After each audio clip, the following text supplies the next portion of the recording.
سہل دا ایجوکیٹر کے معزز سامعین السلام علیکم۔ حضرت آدم علیہ السلام کی پیدائش کے بارے میں ایک اور ایپیسوڈ کے ساتھ میں الہام سہل آپ کی خدمت میں حاضر ہوں۔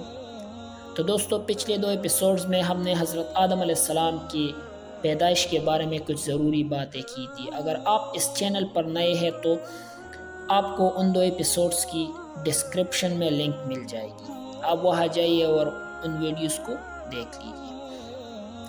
آج ہم بات کریں گے کہ جب حضرت آدم علیہ السلام کو اللہ تعالیٰ نے پیدا کیا تو سب فرشتوں کو سجدے کا حکم دیا، لیکن شیطان نے سجدہ نہیں کیا اور وہ مردود ہو گیا۔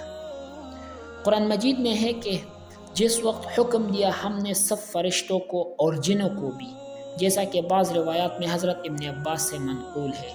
غرض ان سب کو حکم دیا گیا کہ سجدے میں گر جاؤ آدم علیہ السلام کے سامنے۔ اب سوال یہ ہے کہ کیا سجدے کا حکم جنات کو بھی تھا؟ تو سجدہ آدم کا حکم اس وقت کے تمام ذی العقول مخلوقات کے لیے عام تھا، جن میں فرشتے اور جنات سب داخل ہیں، مگر حکم میں صرف فرشتوں کے ذکر پر اس لیے اکتفا کیا گیا کہ وہ سب سے افضل اور اشرف مخلوق تھے۔ اور ایک اور بات، جیسے کہ اس آیات میں فرشتوں کو حکم دیا گیا ہے کہ آدم علیہ السلام کو سجدہ کرے، اور سورۃ یوسف میں حضرت یوسف علیہ السلام کے والدین اور بھائیوں کا مصر پہنچنے کے بعد یوسف علیہ السلام کو سجدہ کرنا مذکور ہے۔ یہ تو ظاہر ہے کہ یہ سجدہ عبادت کے لیے نہیں ہو سکتا، کیونکہ غیر اللہ کی عبادت شرک و کفر ہے، جس میں یہ احتمال ہی نہیں کہ کسی وقت کسی شریعت میں جائز ہو سکے۔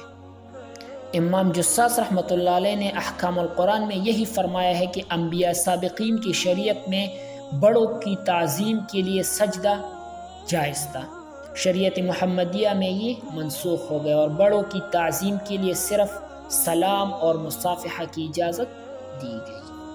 اب بات کرتے ہیں شیطان کے دلائل اور مہلک کے بارے میں۔ قرآن مجید میں ہے کہ اور وہ وقت یاد رکھنے کے قابل ہے جب ہم نے فرشتوں سے کہا کہ آدم علیہ السلام کو سجدہ کر لو، تو ان سب نے سجدہ کیا مگر ابلیس نے نہ کیا اور وہ مردود ہو گیا۔ تو اس پر ابلیس نے یہ کہا تھا کہ میں ایسے شخص کو سجدہ کروں جس کو آپ نے مٹی سے بنایا۔ اب بات کرتے ہیں شیطان کے دلائل اور مہلک کے بارے میں۔ قرآن مجید میں ہے کہ اور وہ وقت یاد رکھنے کے قابل ہے جب ہم نے فرشتوں سے کہا کہ آدم علیہ السلام کو سجدہ کر لو، تو ان سب نے سجدہ کیا مگر ابلیس نے نہ کیا اور وہ مردود ہو گیا، اور کہنے لگا کہ آپ نے ایک ایسے شخص کے لیے مجھے مردود کر دیا جس کو آپ نے مٹی سے بنایا ہے، تو میں اس شخص کے اولاد کو قیامت تک گمراہ کر دوں گا۔ ارشاد ہوا، جو تجھ سے ہو سکے کر لے، جو شخص ان میں سے تیرے ساتھ چلے گا تو تم سب کی سزا جہنم ہوگی، اور جو آپ کے جھوٹے وعدوں اور باتوں میں نہیں آئے گا تو اس کو میں جنت میں داخل کروں گا۔ شیطان کا بیہودہ سوال۔ ابلیس نے حضرت آدم علیہ السلام کو سجدہ نہ کرنے کے وقت 2 باتیں کہی تھی۔ اول یہ کہ آدم علیہ السلام مٹی سے پیدا کیے گئے اور میں آگ کی مخلوق ہوں، آپ نے مٹی کو آگ پر کیوں فوقیت اور فضیلت دی؟ یہ سوال امر الہی کے مقابلے میں حکم کی حکمت معلوم کرنے سے متعلق تھا، جس کا کسی مامور کو حق نہیں۔ اللہ جل شانہ کی طرف سے مامور کو تو طلب حکمت کا حق کیا ہوتا؟